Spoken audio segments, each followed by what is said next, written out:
This episode was on July 14th.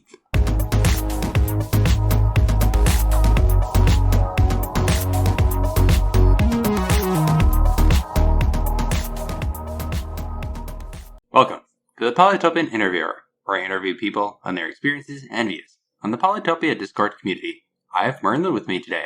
How are you? Not bad. Got my glass of wine here, ready to go. First question. How did you first get into the Polytopia Discord? Got into Polytopia in summer 2018, just playing bots for a couple months. I thought it was an interesting game. I guess I stumbled across it through Reddit in maybe fall of 2018. I found some Polytopia server run by some guy named Pillows and Willows. It wasn't the main one. It was good enough to play real person games, which was nice.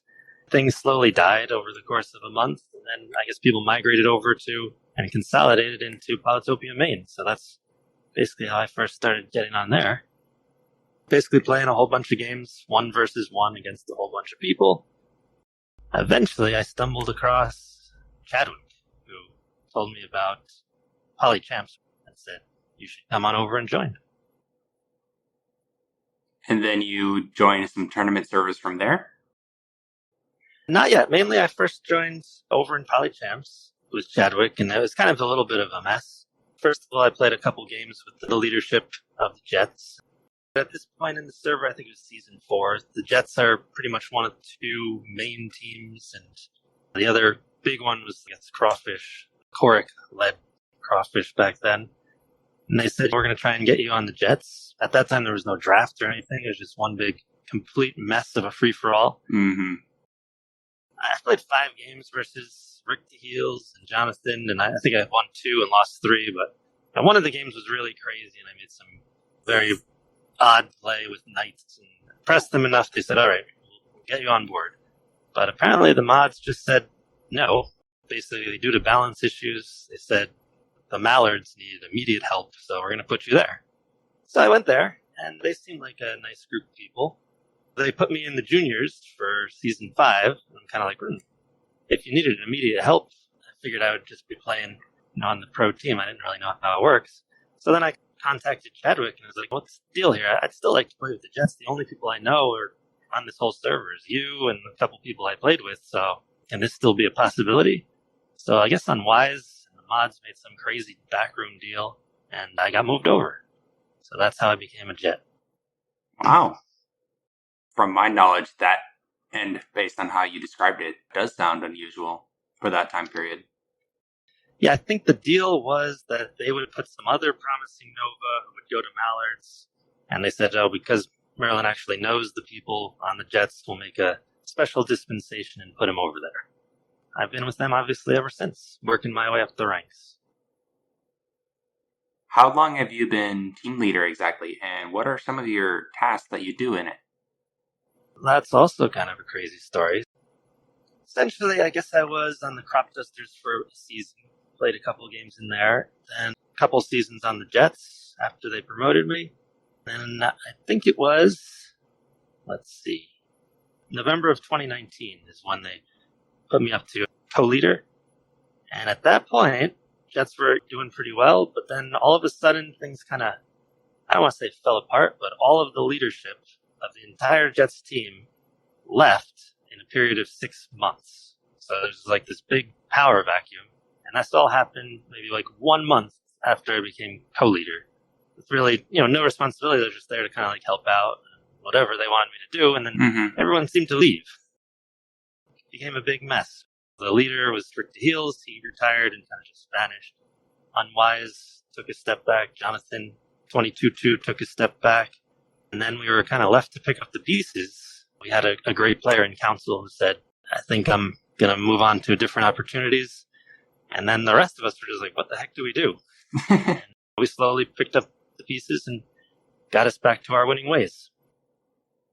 So you stepped up to the team leader position, or was that later? Yeah, within about 2 months of becoming co-leader. There was a very odd scenario where there was no real rules about how to trade such a veteran player like Council to another team. So I filled in mediating between the team leaders and the mods to try and figure that out. We ended up pulling off some crazy 3-way team trade, which I don't think has ever been done before. And we got Gruesome Gandhi in that, and that helped us propel us back into the playoffs. Since about December, it's about 7 months. Well, that's a long time in Polytopian months. That is true. Although, I guess time flies when you have a month off to deal with bugs from the programming updates and stuff like that. You're a champion on Polymasters. How did you achieve that? I guess it was around the summer of 2019. I'd been in the crop dusters for a little bit. The game sometimes gets a little stale, and I was actually probably thinking I might leave altogether and just find a new game. I actually credit the Facebook League, first of all, and along with Polymasters, kind of reviving my interest. Because I got onto there, I really liked the way that the Facebook League was set up. It was just that they had a wonderfully made spreadsheet that kept track of everything, and I was really into it. I started climbing those leagues, got into Polymasters, and then I was asked to become a moderator there at some point, which I've been for the last year or so. Based on your high activity, or maybe just beating everybody up? Yeah, I've done pretty well there. It's funny, I think I've won that 3 times, but I guess I've just got luckier spawns. There's something nice about Polymasters because you only have 6 people in a division, so it's a pretty quick. You play 10 games in a season, it's over really briefly. Facebook, I love the way they do it, but it is definitely a big commitment. 10-player leagues, you've got 18 games, and it just feels like quite a lot. A lot of them are pretty involved. And I don't know why they asked me to be a mod, but I was happy to do it, and it really seemed like they wanted someone to make a spreadsheet that was very similar to the Facebook League, which is what essentially I've done. The head moderator there is, I guess, Maker or S Maker.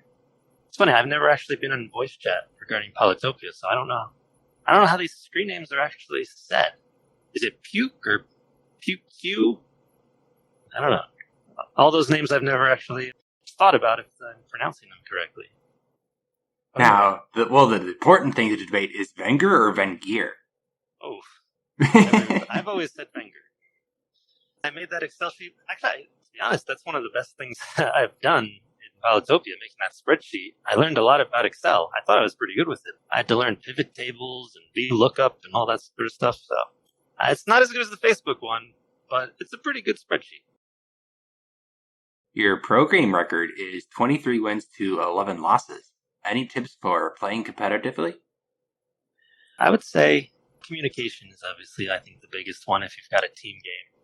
And I guess I should mention, by the way, those tournament leagues is really what saved my interest. But then, right after I started playing them is when I got promoted up to the Jets. That took my interest to the actual 2v2 or 3v3 league up to a real new height. So I've been really most interested in playing on the Jets ever since. My best advice would be communication with your partners. A lot of times they've got interesting insights that you would never think of. Being able to come up with drawings and show your plans just makes you have to think about your turns so much more because you've got to communicate to them what you're trying to do. So you really actually have to invest a lot more time thinking about your turns. Mm-hmm. Speaking of drawings, if you've never seen a drawing made by Arist in Polytopia as a planning mechanism, you've got to one day. I want to frame some of these things. They're work of arts in their detail. So that's one thing I definitely learned in there and would recommend to anyone. I would say an important task is thinking about not only your turn and what's good for you to do, but also really to say, like, all right, if I do this turn, play out in your mind what exactly you think they're going to do next. And of course, you need some good vision for that. But in general, I think that really helps you plan if you're planning out their turns ahead of them doing it, as well as your own. Mm-hmm. And I guess my last bit of advice is have good teammates. The Jets have had some awesome teammates over the years, and I've really enjoyed playing with them. Yeah, they're one of the 2 arguably best PolyChamps teams right now. Well, we hope to keep it that way. Sounds good. So are you planning to continue climbing up the ELO? I don't think about that at all, to be honest with you. I did when I first joined, and I wasn't affiliated with anyone. And there was really nothing else to do, just improve my record and see how high I could get. But once I joined team games, it's just not really something that's interesting to me. I've got the tournament servers, so you can really gauge where you are. competitively against people from that. Elo grinding is really a matter of time more than skill. If you really want to put much effort into it, you can win tons and tons of games on main and get up there, but I don't really have the time for it. Or really that motivation. I like the team games so much more. A lot of people that are in the competitive scene more tend to say along the lines of what you said. Yeah, and you get to know some of your teammates and connect with them as well. So I think there's a lot more rewarding benefits that come from the team play. It's actually funny, it goes back to something that Advocate told me when he first was the person to recruit me back then. And he said, I know you're playing these random games against random people you don't know, but do your games really mean anything? It's like, come over to a team game and you're actually playing for something. So that was stuck in my mind. I also believe he was right. An interesting and valid pitch. What would you say your favorite unit is? That's easy. It's got to be the Rider. I'd say no matter what type of major land attack I'm ever making, whether it's with Knights or Giants or Polaris, they can all get bogged down if you don't have Riders amongst them. So to me, like, Riders are like the oil that keeps the engine running. You can loosen things up and bounce around, and I find them the most useful. Would you say you're against the forestry chopping moving? Okay. Moonrise was a great update. I think that was important. It takes a lot of the cheating out of the game. I really like all the new tribes. They've been so creative lately. But I think it makes no sense to move chopping out of that branch of the tree, first of all. And second of all, I really think in playing the game afterwards, it's just a less dynamic and less strategic game since then. Would you prefer the chopping stay in forestry and be reduced to 1-star, or not be changed at all, or something else? I think it was fine the way it is. I think 1-star would be perfectly fine as well. I do understand the idea of taking out the complete just chop everything and rush type of mindset. But I think 1-star in forestry would have made a lot of sense. Then you have all the dynamics of, do you cut? Do you not cut? Do you save this for something later? And then a lot of those dynamics seem to be gone. Yeah, I kind of agree with you, because Hoodrick now is pretty much useless. It's been an adjustment, and hopefully maybe they'll go back to it. My guess is no, because they did 2 birds with 1 stone, essentially, to my knowledge. They got rid of, we must get forestry, and free spirit is useless. But I agree, something else kind of needs to be done with free spirit, in my opinion. Moving the chopping from forestry hurts Barter, so it's not so overpowered, yes, but it makes tribes like Hoodrick a lot less powerful. Guess time will tell. I agree, and also it just doesn't make logical sense. Like, why would you be able to build lumber huts and all this, but not know how to chop down a tree? Oh yeah, that is a good point. All the other progressions have a logic to them of why something comes before something else. This one just randomly changed that. Favorite tribe? Oh, that's an easy one. I've always been an IMO sucker.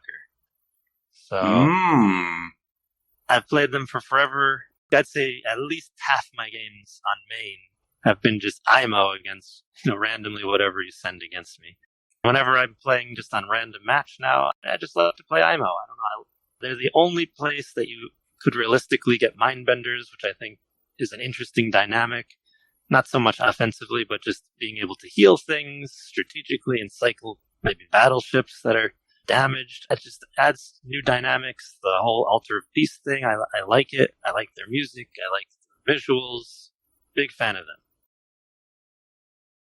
May I ask your opinion on the philosophy rush? I do that. I get philosophy as my second technology whenever I play IMO, for the most part. It's going to be more than worth it. It was more than worth it even before, when it gave you, I think, 20% discount on future techs, but now it's giving 33%, so it pays for itself eventually. As long as you're not going to be besieged soon. I learned very quickly that you can't play this in league games, because in a 3v3, people are going to be on you before you get to do anything interesting. But that's fine. Otherwise, I really like it if you've got some space to grow. What's the most memorable game you ever played? I would say, off the top of my head, a game I played with Eris in Season 6 semifinals was just such a bizarre game. It's a 2v2 game, and without giving him too much boring details, it ended up being a big naval battle, but my Zabasi was just mostly inland with one city that had any port access at all, and it immediately got sieged.